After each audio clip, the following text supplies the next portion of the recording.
تحقيق خصوصا من علامة خلفاء رسول على تحقيق أمراء المؤمنين حضرة أبو بكر وعمر عثمان وعلي ولا بقى تابعين رضوان الله تعالى عليهم أجمعين. يا أيها المؤمنون الحاضرون اتقوا الله تعالى وإن الله مع الذين اتقوا الذين هم محسنون. الحمد لله رب العالمين والصلاة والسلام على أشرف الأنبياء والمرسلين سيدنا مولانا محمد وعلى آله وصحبه أجمعين. All praises are due to Allah, Lord of the universes. All praises are due to Allah, Rabbul Izzat, who is saying in Surah Al-Yasin, Bismillah ar-Rahman ar-Rahim. It is just one shout, and look, they will all be brought before us. Then on that day not a soul will be oppressed in the least, and you will only be repaid with what you used to do. Truly the companions of the garden shall that day have joy in all they do. They and their wives will be in a pleasant shade, reclining on thrones. For them is the fruit of their good deeds, and whatever they want. The word from a merciful Lord for them is peace. And you, O criminals, stand apart today. Didn't I take a promise from you, O sons of Adam, that you would not worship Shaitan? Look, he is an open enemy to you. And that you would worship me. This is the straight path. But he misguided a great multitude of you.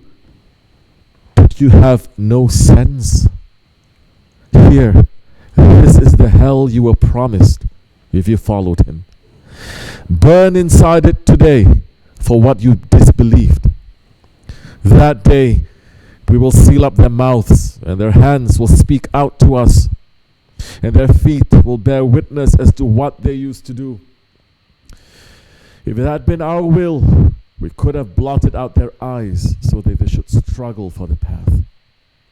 Then how could they have seen? And had we willed, we could have transformed them to remain in their places, making them powerless to go forward or to turn back. He whom we bring into old age, we reverse in creation. Don't they have any sense? And we have not taught him poetry, nor is it befitting for him. This is no less than a message and a Quran making things clear, that it may give warning to anyone who is alive, and that the word may be fulfilled against the disbelievers. Sadaqallahu al-Azim. May all peace and blessings be upon the intercessor of the day of judgment, our Master Muhammad alayhi salatu wasalam.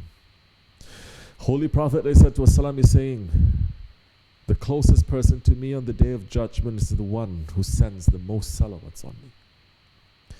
And he alayhi salatu wasalam said, whoever sends salawats to me 80 times on Friday will have 80 years of sins forgiven. When the Sahabi asked how to send this salawat, Holy Prophet ﷺ taught them to say, Allahumma salli ala Muhammadin abdika wa nabiyika wa rasulika and nabil ummi. Ya Allah, send salawat upon Muhammad, your servant, your prophet, your messenger, the unlettered prophet. May peace and blessings be upon him and upon his noble family, and upon his blessed companions, especially upon the Khulafa Rashidin, Hazrat Abu Bakr Siddiq, Hazrat Umar Farooq, Hazrat Osman al-Ghani, and Hazrat Ali al-Murtaza, and all those who follow them until the last day.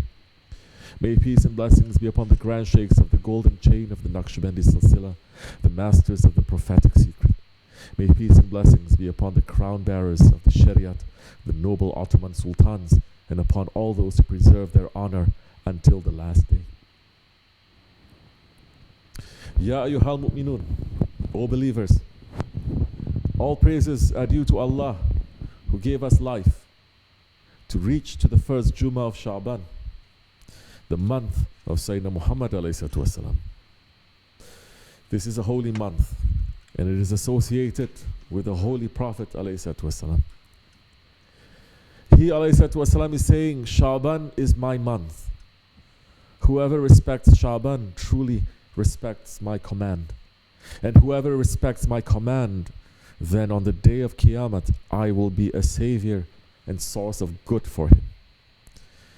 This month contains one of the most important nights of the year, the new year of the heavens, Laylatul Barat, when our books are sealed and taken up and the destiny for the next year is written.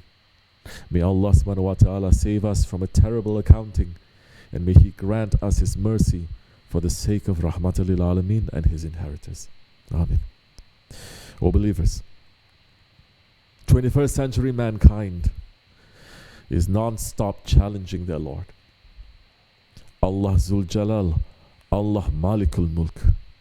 The cruel, arrogant and tyrannical 21st century man is breaking every law of Allah, breaking any and every concept, reality of morality, any reality of ethics, and walking on the path of Nimrud, challenging the Lord of the heavens. Ibrahim alayhi salam warned Nimrud, saying, "My Lord has accepted your challenge." And the sky turned black with that small mosquito army. Allah subhanahu wa ta'ala has sent something even smaller than a mosquito to 21st century arrogant man, something that the eye cannot even see. And this little microscopic soldier of Allah subhanahu wa ta'ala has driven the entire world into hiding and into fear. This is just a sign. What will happen when Allah subhanahu wa ta'ala sends one shout? Everyone is just waiting for things to go back to normal. Normal? What is that normal? Muslims are not taking any lessons from this time, just sitting and thinking, when this coronavirus finish, so that we can live our normal lives again. Not sitting and thinking, but the believer, he thinks. The believer is holding tightly to the hadith of the Prophet ﷺ, who says, 1 hour of tafakkur, it is better than 70 years of worship. We see Muslims worshipping non-stop, but nobody sits to think.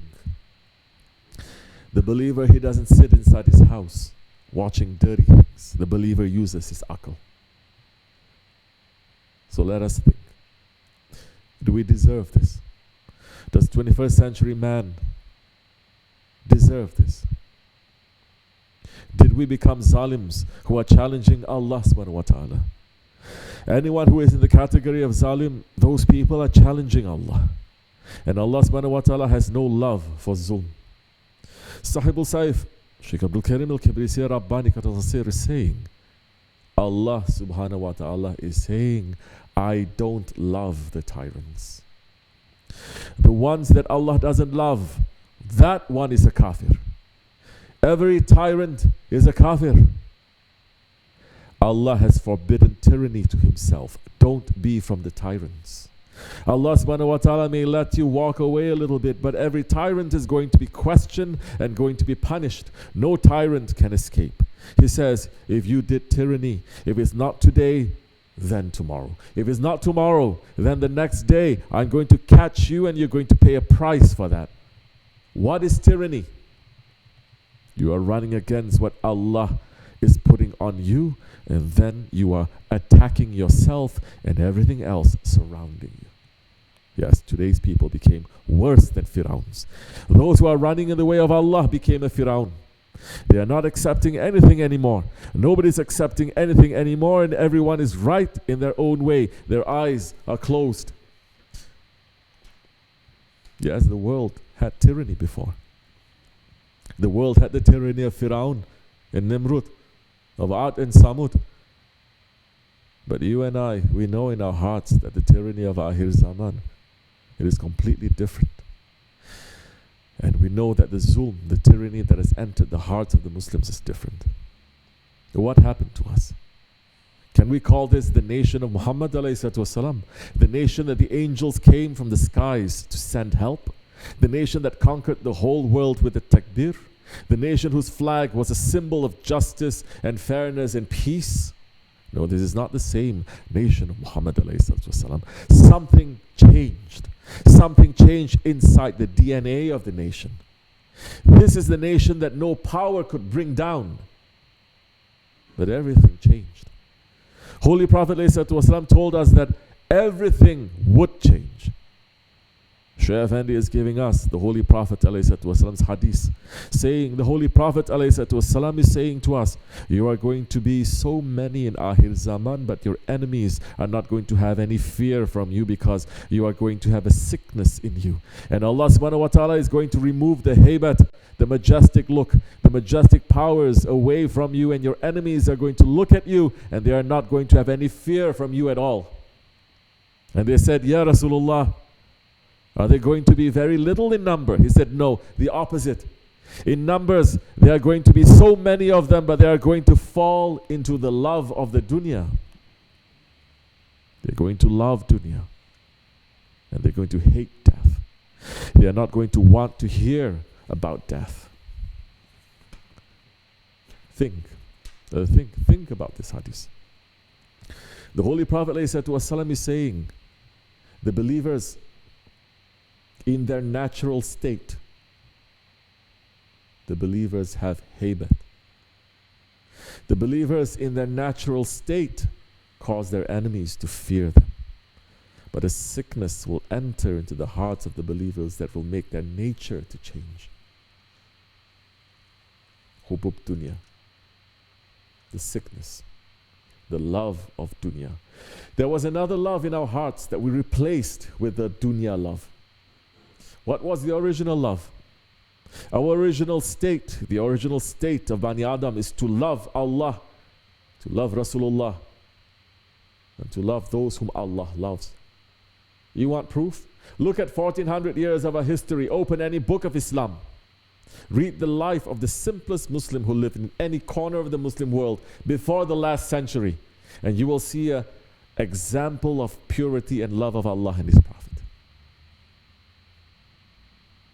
They were not running to make this life into a pleasurable life. They were running to please their Allah.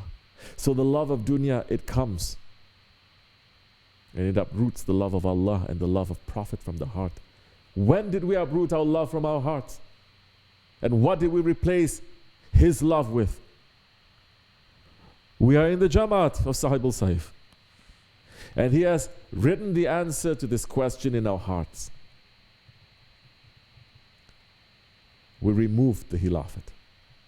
The Khilafat is a system that represents and shows the love and obedience to Allah and to Rasulullah ﷺ. And the Muslims stood up and said, enough with this Khilafat, let's get rid of it. We know what happened. We know that the world became a disaster after Khilafat. We know that millions, billions are murdered, tortured and starved continuously up till today because of the removal of the Khilafat. But go deeper, what did we replace that Khilafat with? And how did the removal of the Khilafat change the Bani Adam? When the Khilafat fell, what did we replace it with? We replaced it with a burning desire to imitate and be like the West, like the unbelievers. But the Westerners, they never accepted us. Instead, we spoke their language, we wear their clothes, we ate their food, we went to their schools, we copied their manners, we took their laws, but in the same way that monkeys copy humans. We lost our humanity from the heavens, and we became worse than apes. What does it mean to copy the West? It means to replace the 1400 years of a tradition that is founded on Quran, on Hadith, on Tasawwuf, and to replace it with a tradition that came out of the so-called Enlightenment, the Western white Enlightenment that is only for the white people, that is founded on Greek philosophy and the Christianity that Paul brought. That it became into so-called humanism. At the same time, black people are not humans when this Enlightenment movement was here. And that humanism, it became secularism, and it became Akhir Zaman tyranny as we know it now.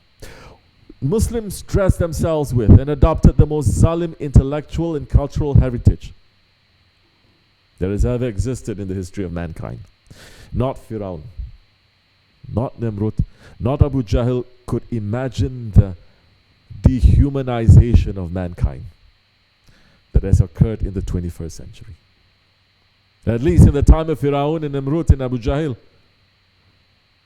society had limits and there were boundaries. But what does this Akhir Zaman, post-modern secularism teach? Do whatever you want. That is the whole of the law. Seek whatever pleasure you want at whatever cost you want. You are a beast that evolved from other beasts. So dominate and beat down anyone who gets in the way of your pleasure. Man is a king. Man is an idol. And man can do whatever he wants. Who is Allah to tell us what to do? Who is Prophet ﷺ to tell us what to do? This is what they're saying. Who are these old men with turbans and beards to tell us what to do? This is what they are saying. Who will destroy? We will destroy any teaching and anyone who gets in our way. This is the morality that Muslims adopted once they abandoned the way of Allah.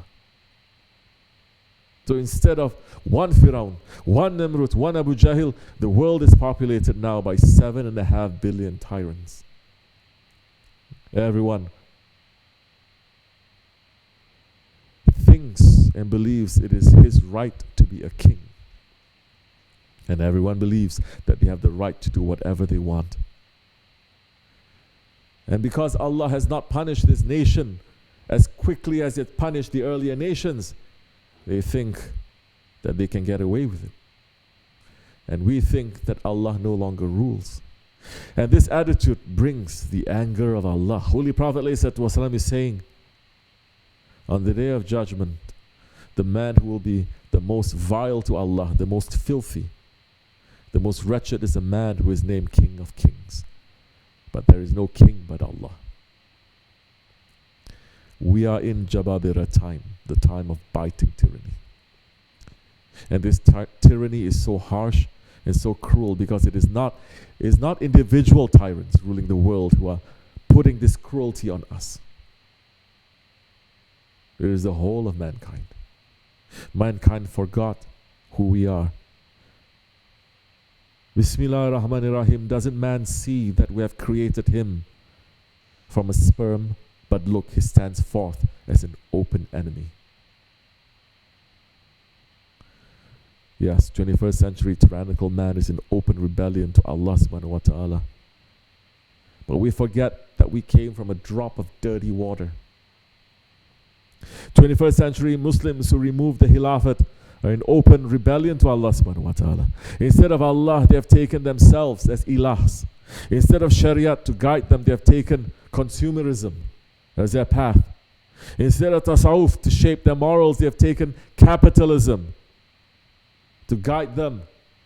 Instead of sheikhs to guide them, they take celebrities and TV personalities as the idols that they run and they copy. Even Firaun would go into a room and confess his sins and pray to Allah once a day. 21st century man has turned Allah into an idol that they turn to only for the pleasure of a feeling of comfort and security. And once they escape from the feelings of anxiety, they return to the worship of their own selves. And by doing this, he became zalim. Rasulullah ﷺ is saying, a man continues to make himself big until he is recorded among the tyrants. He will be punished with the same punishment as them. The knots of Islam are coming apart. Holy Prophet ﷺ said, the knots of Islam will be undone one by one. Each time a knot is undone, the next one will be grasped. The first to be undone will be the ruling. The first to be undone will be the Khilafat. And the last will be prayer. We have seen these knots undone one by one. Now what can we think or say about Salah when the Qibla of the Muslims is closed? One day under a leader of justice is better than 60 years of worship. And the establishment of the hudud, the legal limits of the Shariat on the earth according to their rights, is better than 40 days of rain. Khalifa and we abandon our Shariat. Because we abandon our Prophet and we abandon our Allah. And until this ummah runs to sajda and asks for forgiveness, we will continue to live in this dunya that we have turned into a Jahannam. All believers, run away from tyranny. Fear the day that Holy Prophet ﷺ is describing, saying, Allah will roll up the heavens on Judgment Day. Then He will hold them in His right hand and say, I am the King. Where are the tyrants? Where are the arrogant ones? Then He will roll up the earth in His left hand and will say, I am the King. Where are the tyrants? Where are the arrogant ones? Hazrat Abdullah ibn Umar is saying that Holy Prophet ﷺ said this hadith with so much haybat and force that he was afraid that the mimbar would collapse under the Holy Prophet. O Muslims, we are making a hell to ourselves. Holy Prophet ﷺ said, truly there is a valley in hell named Hab. Every tyrant will live there. Beware that you aren't among them. We're asking Allah for safety from this. Our only hope for safety is to hold on to the guide who will keep us in the Siratul Mustaqim, who was sent to break our arrogance and our pride and our egos. We have a Shaykh who, like the Shaykh in the story of Mevlana Rumi, will do whatever is necessary to remove the snake from inside of us. If we reject that teaching, we will be tyrants. If we accept that teaching, despite what the whole world says, despite being called crazy, we have some safety. As Shaykh Effendi is saying, as Prophet ﷺ is saying, when that time entered, if your Shaykh says to you, this is black, don't say this is white. And if he shows you white, saying this is black, don't say this is white, because that time Dajjal is going to manage to show those things to you. Yes, we're going to look with the eyes of our Shaykh, even if the whole world calls us crazy. This is the age of Jababira, and this is the age of Dajjal. Even if the whole world thinks it is a new golden age. And Alhamdulillah, Allah subhanahu wa ta'ala has declared that there is an end to the age of Jababira. Shaykh Effendi is giving us the Holy Prophet ﷺ's hadith saying, during the Jababira time, during the time of tyranny, the Khalifa is going to be hidden. And they are going to do all kinds of wrong activities in this world.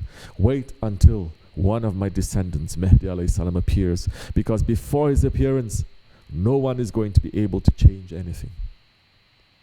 The awliya Allah have the power in their hands. Allah gave them the power to change things, but they have proper manners not to interfere. They pulled themselves out because the words of the Holy Prophet ﷺ must come to life. One takbir taken by Mahdi alayhi salam, and everything is coming down. And I believe strongly through the knowledge that has been opened to me, that almost everyone here will reach to that day. But make sure that you will be on the right side, not on the wrong side. Before that takbir is taken, what this mankind has built, this nuclear waste, it's finishing, wasting billions of people. Go ahead and stop it. Tell your governments to stop it. Impossible. They cannot stop it. They are going to use it. Have no fear. No fear to those ones that are surrounded with that nur, with that light that is coming from the heavenly stations, because the waste of that nuclear fire cannot penetrate through that nur. It stops there. No matter where you are under that protection then. Run to be under that shelter. Then you will be safe. In this holy month of Shaban, in this holy day of Jummah, we're asking and begging Allah subhanahu wa ta'ala to keep us with a guide who will remove the characteristics of tyrants away from us.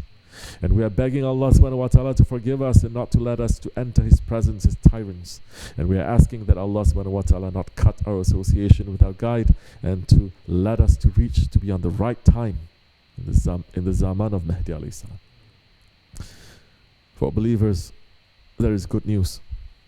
Take the good news from Sultan al-Awliya. Ya Allah, we are asking, always asking you to send us Sahibul Zaman, Sayyidina Mahdi alayhi salam. They have all the technology, but with this takbir, Allahu Akbar, Allahu Akbar, Allahu Akbar, everything will halt and their power will finish. Allahu Akbar walillahil hamd, Allahu Akbar walillahil hamd, Allahu Akbar walillahil hamd. Amin. Estağfurullah. Estağfurullah. Estağfurullah. La ilahe illa huve.